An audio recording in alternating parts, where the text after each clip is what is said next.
If the Minister's serial misrepresentations on the inadequacy of the Australian Press Council, the operation of the Irish Press Council and existing law on mergers and acquisitions, which he advanced on the ABC Insiders program yesterday, is the basis on which this Senate is meant to adopt these laws, then we have clearly abandoned regard for fact and reason.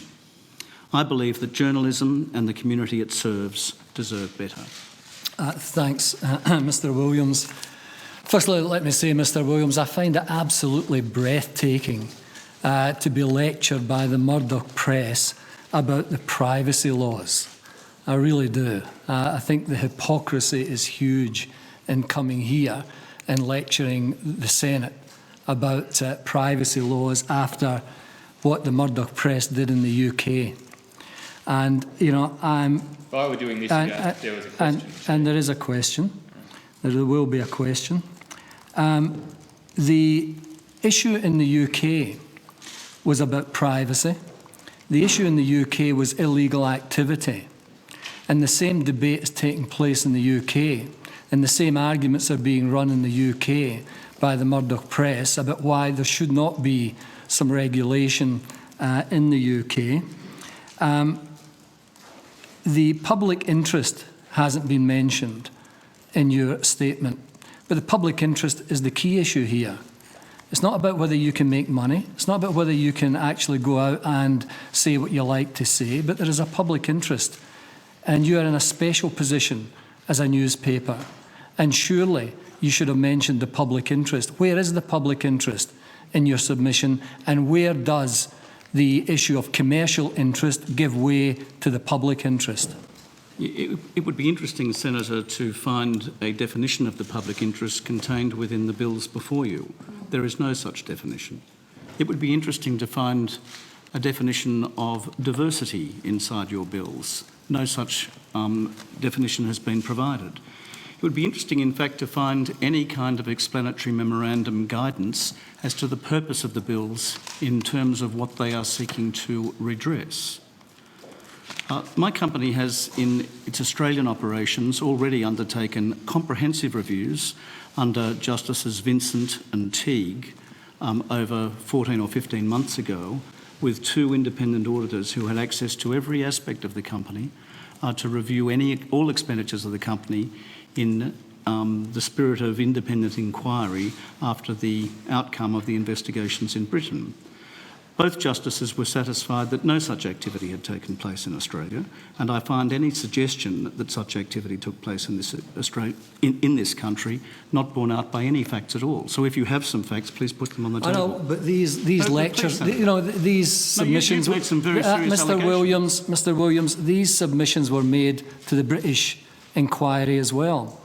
And it was quite clear that, firstly, there wasn't a problem. Secondly, there was a rogue journalist. Thirdly, there was a rogue newspaper. Then it's more than one newspaper. So just bear with us if we're a bit sceptical about all of these issues that you raise here today. Respectfully, Senator, that wholly misrepresents the conduct of the company before Justice Leveson in Britain, where the company freely acknowledged mistakes that had been taken, freely rendered all of the materials of the company available to Leveson and to the police, and was fully compliant in every possible way in actually suspending its own normal natural rights in a spirit of complete disclosure to all of the investigating authorities. No one is defending what happened in Britain, Senator.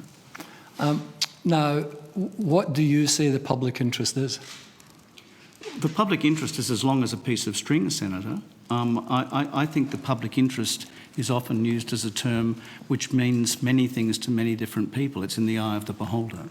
Well, if that's your position, why is it in your professional? Why is there a definition in your professional conduct policy? I beg your pardon? Why is there a definition of the public interest in your professional conduct policy? We endeavour to set out all of the things that we consider to be germane to having a good and sensible approach to our social responsibilities as a company. Well, I have the editorial director of News with me, Campbell Reid, and Campbell, you might like to comment on that. The definition of a public interest is dependent very strongly on who's leading the conversation at the time. Your definition, as demonstrated by Mr. Reid, I'm asking you about your company's definition. I'm not interested in a lecture from you. I'm I thought we were interested answering in the your question. company's definition. Do you know what it says in your professional conduct policy? I have the professional conduct policy here in front of me. Right, so go to that and tell me how you see the public interest definition. Do you want need me help to find it? No, I've got the document here. Let me turn to the.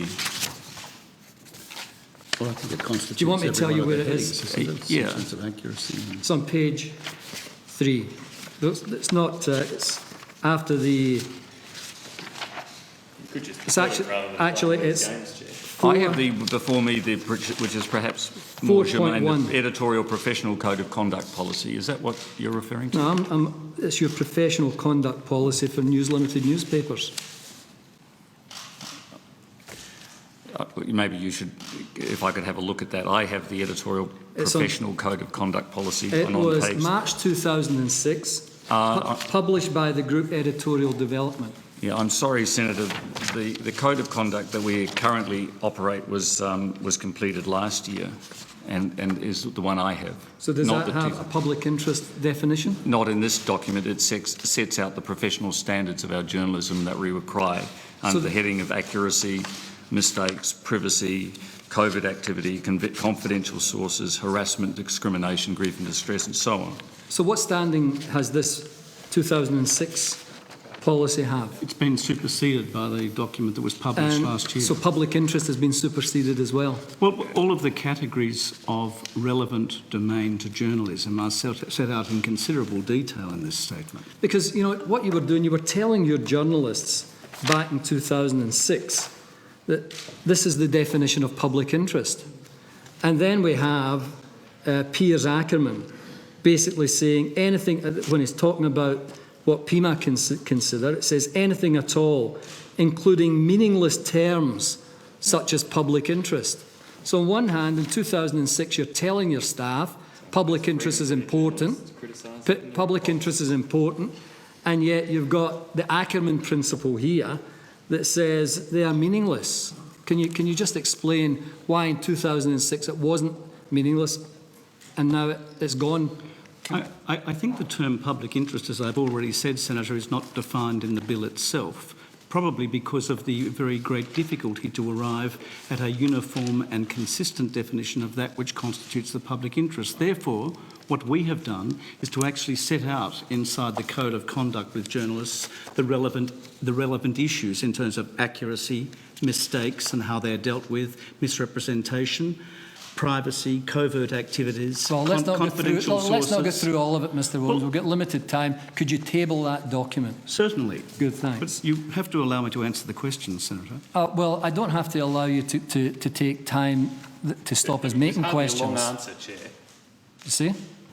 And I think Mr. Williams can look after himself, doesn't need sycophantic support from you.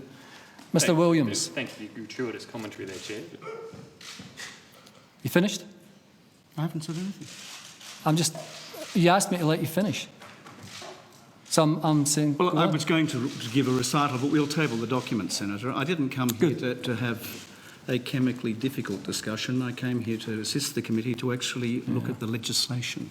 Thanks. So all the chemically difficult issues are done in your press, and that's okay. Now, the Professor Ken McKinnon, are you aware of Professor Ken McKinnon? Yes, he's a friend of mine. He's a friend of yours. Has he ever raised with you the issue of being told by one of the media groups that if he dropped off some of the claims and allegations that were being made against the group would double its... No, he's never raised that with me, and we have had... Are you aware of that claim? Well, I became aware of it yesterday when I heard the Minister give that recital, and we've conducted an investigation to the extent we could since yesterday. And to the extent you could, has there been anyone from News Limited take that position with Professor McKinnon? The answer is no, but Campbell will provide some extra detail. I've reviewed what Professor McKinnon said at the Finkelstein inquiry. He didn't say it was a company's position. It was a recollection of a discussion he had over lunch in which an editor made the remark that if positive findings were delivered, he would double the subscription might be doubled. That wasn't included in Professor McKinnon's main body of evidence to the Finkelstein inquiry, nor did it spark any follow-up. Editors at News Limited don't decide whether the company is a member of the Press Council. They are not on the Press Council. And to my investigation today, nobody at News Limited has ever had a conversation with Professor McKinnon about that incident. Okay. Now, you indicated, Mr. Williams, so can you actually take it on notice and find out if there was anyone who has previously been an employee of News Limited made that comment to Professor McKinnon? Well, Professor McKinnon was chairman of the Press Council for the better part of a decade. He might have had lunch with lots of editors over that time. Are you proposing that I interview every editor? Why don't who you may have ask Professor McKinnon then who Why said it to him? didn't Professor McKinnon add more detail when he raised it? Well, maybe we'll ask Professor Senator, McKinnon. I'm perfectly happy to ask Ken McKinnon about that. I'm perfectly Excellent. happy to do that. Thanks and very I'm very much. confident it's the answer. The answer is no, but in any case, I hope you had regard to what Campbell said, in which he said no editor is in any position to make any commitment to the Press Council as to money being given to the Press Council. It's simply not true. No, But it's not true. It's well, not true. That's your submission. And that happens to be That's the your truth. submission, That's the that's way it fine. operates. That's fine. So, I mean, Professor McKinnon he made the statement. Somewhere it'll come out who it was, because every group's denying it was them, and you've joined the list. That's okay. I'm not arguing. I'm not denying your position. The Press Council standards, you indicated that the Press Council had improved its standards. Why did it take 37 years for it to improve its standards? I think there's a long and certainly very convoluted history attaching to the Press Council. Our company has no apology to make for the very vigorous interventions that we have made to upraise the quality of the standards, the quality of funding and the quality of commitments that are made to the Press Council. And we have, in fact, been very vigorous in that regard. In fact, Campbell, who is a member of the Press Council, I'm happy to have him speak to it. But so walking away and crippling it financially, was that designed to improve it? We have never done that, Senator. You have never. Campbell, do you want to speak to it? There have been occasions in the past, I think, Kim, when some of our papers have withdrawn at times. Also, interestingly, so has the So who's MEAA. got it right, Mr. No, Williams or Mr. I've got Reid? it right. You've I got have it a right. longer history of dealing with News Limited's editorial behaviour than Kim has. However, can I make the point that in the last decade or more, News Limited has been a steadfast member of the Press Council, and with its current chair, Julian Disney, in renovations which predate the UK phone hacking scandal, we set out to renovate the council root and branch. We've doubled its funding, we've increased the permanency of its membership, and we have, in our code of conduct, which we'll table, a commitment of our journalists and editors to uphold its standards and to publish its adjudications with accuracy and in the prominence that the Press Council requires, a commitment we have not breached.